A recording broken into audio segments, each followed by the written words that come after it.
আলহামদুলিল্লাহ, আলহামদুলিল্লাহ, আলহামদুলিল্লাহ।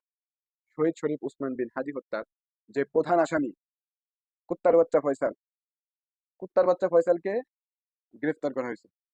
ইন্ডিয়া থেকে গ্রেফতার করা হয়েছে। এখন সাধারণ পাবলিক, আমরা আমাদের দাবি, হাদি ভাইয়ের জন্য আমরা কিছু করতে পারি নাই। আমরা যারা সোশ্যাল মিডিয়ায় কথা বলি বা মন থেকে চাই, দোয়া ছাড়া হাদি ভাইয়ের জন্য আমরা কিচ্ছুই করতে পারি নাই। কিচ্ছু করতে পারি নাই, একবার কিচ্ছুই না।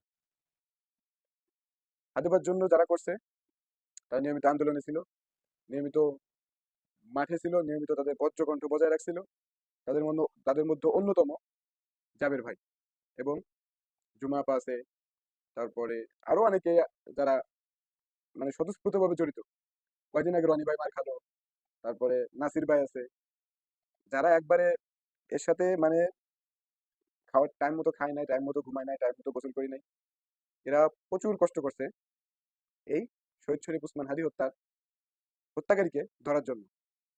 এখন আমাদের কথা হলো, একটা দেশে একটা মানুষকে গুলি করে হত্যা করা হয়েছে, তাকে সেই হত্যার বিচার পাওয়ানোর জন্য এত মানুষ আবার মৃত্যুর পথে চলে যাচ্ছে, তারপরে বিচারটা হচ্ছে না। আলহামদুলিল্লাহ, অবশেষে মেন যে শুটার, তাকে গ্রেফতার করা হয়েছে। এখন আমরা চাই এই শুটারের থেকে একে যত প্রকার থেরাপি আছে, ডিম থেরাপি, কুত্তা থেরাপি, এর শরীরের চামড়া ফার ফার করে, শরীরের চামড়ায় ব্লেড দিয়ে পুচায় পুচায় যেন লাল মরিচ গুঁড়া করে দেওয়া হয়।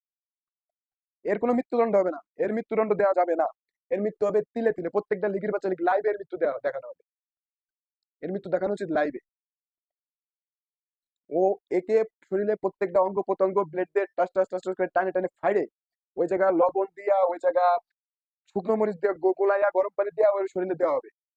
কুত্তার বাচ্চা, দেখ তোর কতটা ভালো লাগে, কতটা কষ্ট লাগে। এবং ওর মুখের থেকে স্বীকারোক্তি নিতে হবে কে কে ওকে দিয়ে এই ধরনের কাজ করাইছে, এত বড় নিকৃষ্ট কাজ করাইছে, আমাদের জাতিটাকে ধ্বংস করার কাজ করাইছে। শহীদ শরীফ উসমান হাদি যদি আজকে বেঁচে থাকতো, বাংলাদেশের রূপ চেঞ্জ করে দিত। বাংলাদেশে পরিবর্তন করার একাই যথেষ্ট ছিল, আমরা সবাই জানি। বিশ্বাস করেন ভাই, যখন শুনলাম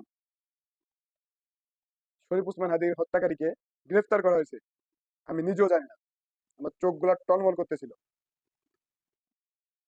আমি নিজেও জানি না আমার চোখগুলা কখন ধরে টলমল করতেছিল, আমার শরীরের প্রত্যেকটা পশম দাঁড়িয়ে গেছিল। মানে কেন এর বিচার করতে হবে? কেন আদিকে মারতে হবে? কি ক্ষতি করছিল তোদের? বাংলার খেটে খাওয়া সাধারণ মানুষের জন্য কথা বলছো, আর তো কিছু না, আর কিচ্ছুই না। আমি আরো আগের ভিডিওগুলোতে বলছি যে হাদি যদি চাইতো ওর লাইফটা সুন্দর করে ভিআইপি ভাবে কাটাতে পারতো, কাটাই নাই। আমাদের জন্য পৃথিবী ছেড়ে তার চলে যেতে হবে। এই জানোয়ার